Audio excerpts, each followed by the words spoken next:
नमस्कार दोस्तों, क्या हूँ सारा तो विकास डे चैनल पर थारो बहुत स्वागत है। तो आपां करांगा कल्चर के अंदर चित्र चली टॉपिक चलन नहीं लाग रही हो तो आपने यहाँ चौथी क्लास है। तो मतलब मैं थाने एक बात तो पहले ही बतानी चाहूँ भी जीके के अंदर तो ज्यादा थे डिपेंड होने की कोई जरूरत को नहीं है थाने, क्योंकि हिंदी इंग्लिश मैथ वगैरह में थोड़ी पकड़ बनाओ, क्योंकि जीके जीएस मतलब स्मिथ ही पढ़े करो थे तो ज्यादा ही मतलब पूरा दिन इन ऊपर डिपेंड ना हो करो, ठीक है ना। क्योंकि इनमें संबंधित देखो पॉलिटी हुआ है, जियोग्राफी हुआ है, हिस्ट्री वगैरह हुआ है, तीन तीन सब्जेक्ट में पढ़ोगा। और फिर थे मतलब मैथ वगैरह ने ते देखो इनमें राजस्थान के जीके में तो तीन तीन सब्जेक्ट हुआ है, तो थे तीन सब्जेक्ट ने मतलब कम टाइम देगी मतलब मैथ ने हिंदी में। और अंग में ज्यादा पकड़ बनाओ क्योंकि इनमें तो सारा स्मित ही ठीक हुआगा, जितना पढ़ेड़ा बिता ही थे मतलब यहाँ तुका ही को लगा सको थे। और मैथ में थे आराम 50 से 50 ठीक कर सको, ठीक है ना। तो भी पर पकड़ बनाओ क्योंकि मैथ में बहुत सारा बच्चा मतलब कमजोर हुआ है, तो इन्हें भी टाइम देना होगा, सारा टाइम देना होगा वो, ठीक है ना। यहाँ ना लेके बैठ जाए करो आपा तो आज राजस्थान को जीके ही करांगा। जीके के कंप्लीट को नहीं हुआ है क्योंकि एग्जाम पहला आपा ने बहुत मतलब दो तीन टॉपिक अपना छुट्टा लाग रहा है, तो कोई टेंशन की बात को नहीं है क्योंकि सारा नहीं छुट्टा है, ठीक है ना। तो जितना पढ़ने लाग रहे हो ना सीमित सीमित लेके बैठ जाए करो, और भी नहीं बारी बारी पढ़ना है। और यहाँ कोनी भी पड़ोस में लाग जो वो अरविंद बाबू को बे उठा के ले वहां पा तो बे पढ़ने लाग जाओ। यहाँ कोनी आपका तो नोट्स पर विश्वास रख के पढ़े करो, ठीक है ना। तो हमेशा कामयाब होगा। यहाँ फर्स्ट अटेम्प्ट में तो बहुत कम हुआ है, थाने पता ही हुआ वो फर्स्ट अटेम्प्ट में तो बहुत मतलब लगना रकम नहीं हुआ है। अभी बारी बारी मेहनत करे मतलब स्टडी छोड़े करो ना। यहाँ एक बारी आपका सिलेक्शन ना हो तो आपको सारा चीज छोड़ दी और नई चीज ले ली, यहाँ नहीं करनी है, ठीक है ना। आपको नोट्स पर विश्वास रख के पढ़ना है और एक दिन सिलेक्शन पक्का हो जाएगा, ठीक है। कोई चीज खातर बने यहाँ ना सोचे करो भी आपा तो टीचर बनने खातर इस बने, ठीक है ना। तो थारो कई बारी जीडी में हो जावे, कांस्टेबल वगैरह में हो जाए तो बुराई थोड़ी है, एक बारी बेरोजगारी दूर कर लियो फिर बाद में थे थारो सपना पूरा कर लियो, ठीक है। तो गवर्नमेंट जॉब होनी सारू ज्यादा जरूरी है, थाने पता ही है टाइम में, क्योंकि थार मम्मी पापा मेहनत करे थी थारू मेहनत होगी को नहीं तो मतलब इनमें स्टडी या कई बार था नहीं लगा ना अभी स्टडी बहुत ही दोरी है। तो एक बार थारे मम्मी पापा का देखे करो भी पंग काम करके देखे करो भी थान के तो दोरो लगा है, स्टडी तो बहुत ही सोरी है, ठीक है ना। तो मम्मी पापा का सपना पूरा करना है तो थाने भी खातर पढ़ना पड़ेगा थाने, ठीक है। यहाँ सीधा मतलब यहाँ कोने भी आप काल पढ़ांगा परसों पढ़ांगा तो आज पढ़ागा ना, आज पढ़ांगा तो काल ही पढ़ी जाएगा, ठीक है ना। तो फिर मतलब पढ़ाई पर ज्यादा से ज्यादा फोकस करके और अपने सपने की ओर मतलब पूरा कर सको थे आराम हो। बाद में थे कि तो फोन चलाइयो थाने कोई की कौन का को, पर अब तो सारा रोड़ा करे ना तो वे थोड़ा ये बुरा ना मान गए और भी पर स्टडी पर ध्यान दे करो, ठीक है। तो स्टडी एक है बुक ही थारा काम आओगी और कोई काम को नहीं आओगे, ठीक है।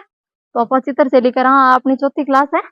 किशनगढ़ चित्रशैली किशनगढ़ चित्रशैली वो की शुरुआत है ना वो संस्कृत के काल में मानी जाती है। मतलब चित्रशैली एक प्रकार का जो चित्र बनाने में उत्कर्ष माना जाता है उसी चित्रशैली कहते हैं। किशनगढ़ चित्रशैली की शुरुआत संस्कृत के काल में मानी जाती है। और उपनाम पूछे तो इसके बनी ठनी चित्रशैली, भारतीय कला इतिहास, लघु आश्चर्य, चित्रों का अमूर्त सपन, रहस्यमय कलाओं का अमूर्त सपन, ठीक है। एक उपनाम है किस चित्रशैली के, किशनगढ़ चित्रशैली के, ठीक है। और स्वर्ण काल पूछे तो संवत सिंह होगा प्रारंभ काल, और स्वर्ण काल संवत सिंह के काल में।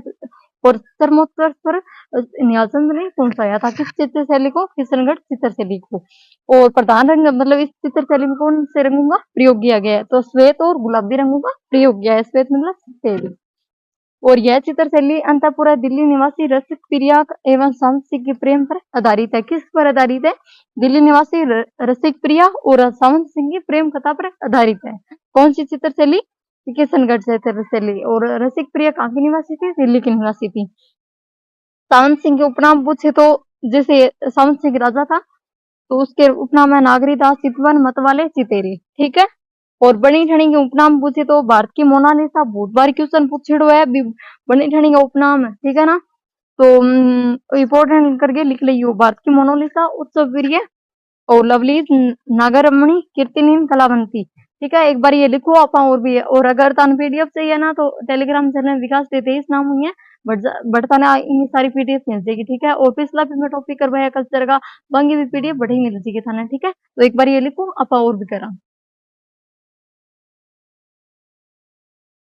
तो दोस्तों आपने पिछला लिख ही लिया होगा। आगे हम किशनगढ़ चित्रशैली के बारे में और भी करेंगे, ठीक है। किशनगढ़ चित्रशैली को प्रकाश में लाने का श्रेय किसे जाता है? एरिक डिक्सन और फयाज अली, दो व्यक्ति थे, एरिक डिक्सन और फयाज अली को किशनगढ़ चित्रशैली को प्रकाश में लाने का श्रेय जाता है, ठीक है।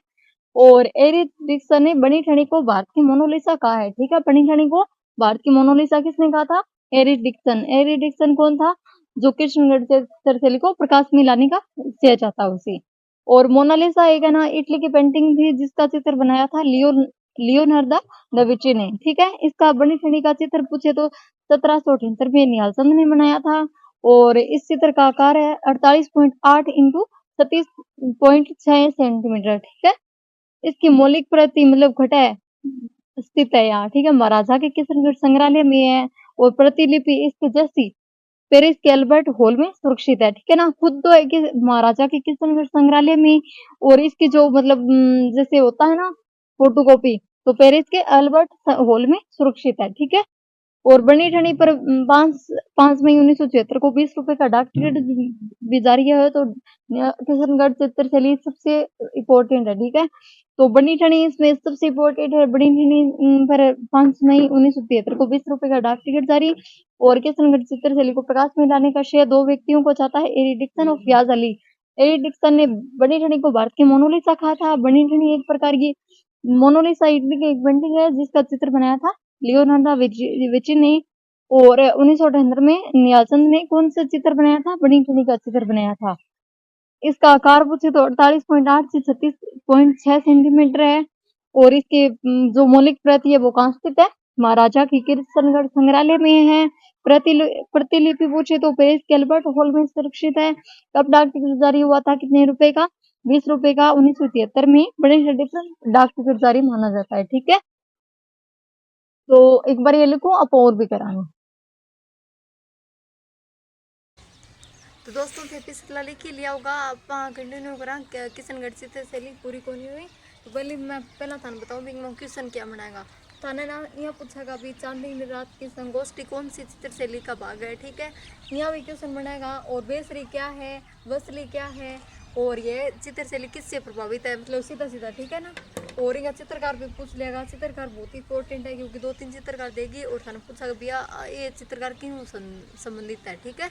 तो आप कंटिन्यू करा। यह चित्रशैली है ना किशनगढ़ चित्रशैली जो कागड़ा शैली से प्रभावित है, इसलिए इसे कागजी शैली भी कहा जाता है। किसको? किशनगढ़ चित्रशैली को, ठीक है। वसली क्या है किशनगढ़ चित्रशैली में? जो चित्र बनाने हेतु गोंद व लाई गई कागज को, मतलब गोंद व कागज को चिपकाकर बड़े कागज का निर्माण करना वसली कहलाता है, ठीक है। और बड़ी ठनी के नाक का जो आभूषण है उसे क्या कहते हैं? बेसरी कहते हैं। बेसरी यहाँ भी पूछा, बेसरी क्या है? नाक का आभूषण, गले का मतलब गले का आभूषण यहाँ भी पूछेगा। और ठीक है, तो सीधो सीधो सारे याद होगा तो सारे खतर बहुत ही आसान हो जाएगा। और किशनगढ़ चित्रशैली वैष्णव संप्रदाय ब्रज साहित्य से भी प्रभावित है। और किस किस से प्रभावित है? कागड़ा शैली से और वैष्णव संप्रदाय से, ब्रज साहित्य से प्रभावित है, ठीक है। और इसमें कौन कौन से चित्र है? चांदनी रात के संगोष्ठी जिसका चित्र किसने बनाया था? अमरचंद ने बनाया था, जो गुंडलाव झील के किनारे है, ठीक है। और नागर समुच्चय का भी चित्र है। इसमें नागर समुच्चय के अंदर क्या है? बनी ठनी के 75 चित्रों का संग्रह किया गया है, ठीक है। और इसका चित्र बनाया था मोरदवश निहालचंद ने, ठीक है। और दीपावली बसंत जी का नागरीदास ने बनाया था, ठीक है। तो एक बार ये लिखो, आप आओ कंटिन्यू करा। अपने पिछला लिख ही लिया होगा। आगे हम करें किशनगढ़ चित्रशैली, अभी बाकी है थोड़ी सी, तो अब कंप्लीट करते हैं पहले तो इसमें ना बनी ठनी का नाच, वो चित्र अंकों का चित्र है ना, वो लाडीदास ने बनाया था। और किशनगढ़ चित्रशैली है ना, उसमें नारी के सौंदर्य का वर्णन किया गया है, ठीक है। जैसे बनी ठनी की क्या विशेषताएं है, मतलब इसके क्या क्या है? मित्र नयन, कजरायु नयन, पतली कमर, लंबे बाल, सुईदार गर्दन है, नाक में बेसरी आभूषण है, ठीक है। तो ऐसे भी पूछा जाता है बेसरी आभूषण कहाँ पहना चाहता है? तो नाक में, ठीक है।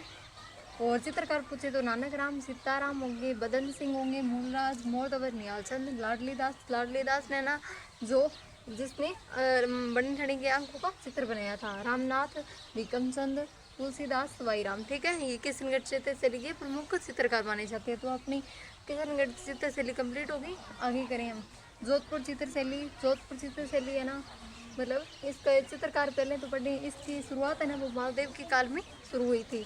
और चित्रकार देखें तो देवदास भाटी होंगे, राय सिंह भाटी, वीर जी, अमरदास भाटी, सैफुदास, सज्जूदास, शंकरदास, किशन सिंह भाटी, रामानाथा। ठीक है, ये जोधपुर चित्रशैली के प्रमुख चित्रकार माने जाते हैं। जोधपुर चित्रशैली है ना वो मालदेव के काल में शुरू हुई थी। तो एक बार लिखो, आप और भी करांगा।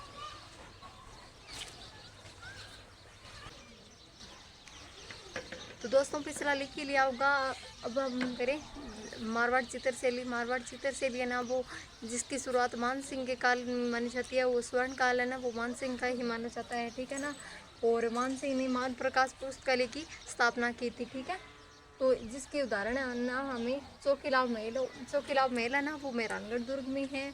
और उत्तराध्ययन सूत्र चित्र से प्राप्त होते हैं मारवाड़ चित्रशैली के। ठीक है, 1623 में कलाकार वीर जी द्वारा पाली के वीर पुरुष विठलदास संभावत के लिंग रागमाला चित्रावली चित्र की गई थी। ठीक है, और स्वर्ण काल पूछे तो मान सिंह है, और प्रारंभ काल पूछे भी तो भी मान सिंह ही होगा। ठीक है, मान सिंह के समय मतीराम द्वारा मान सिंह के समय है ना मतीराम ने रचित रसराज पर आधारित ना संप्रदाय के चित्र बनाए थे। ठीक है, और विशेषता पूछे तो मारवाड़ चित्रशैली की पंचतंत्र चित्रांकन। ठीक है, और अन्य विशेषता बदामी जैसी आंखें हैं, पुरुष हैं वो कैसे हैं, लंबे चौड़े हैं, ऊंची पाग है उनकी। और रंग पूछे तो लाल पीला होगा। ठीक है, वो लाल पीले रंगों की प्रधानता मानी जाती है मारवाड़ चित्रशैली के अंतर्गत। ठीक है, और मान सिंह ने मार प्रकाश पुस्तकालय की स्थापना की थी, पुस्तकालय वो रखने के लिए। ठीक है, और प्रेम में खान डोला मारू तो थाने पता ही है, डोला मारू का चित्र भी होटल भी प्रसिद्ध है। ठीक है, तो इनका विवाह हुआ तो पुष्कर्मी जो आप लोकगीत में पढ़ते ही हो, आप डिटेल में बात फोन करा है शॉर्ट में। ठीक है, क्योंकि लोकगीत करवाया बट देख ली हो जाएगी। ठीक है, सारी बात बताई दी है मैंने। डोला मारू महेंद्र मुम्मल, रूपमती, बाज बहादुर, कल्याण रागिनी के चित्र बने हुए हैं मारवाड़ चित्रशैली के अंतर्गत। ठीक है, तो आज तो आप इतना ही करांगा। चित्रशैली और भी पड़ी है क्योंकि टॉपिक बड्डो आएंगे, 2-3 क्वेश्चन निश्चित है कराना का। तो आप वीडियो क्या लगी कमेंट करके बताइयो, और मतलब स्टडी पर ज़्यादा फोकस रखियो। तो मिला नेक्स्ट वीडियो में, तक बाय।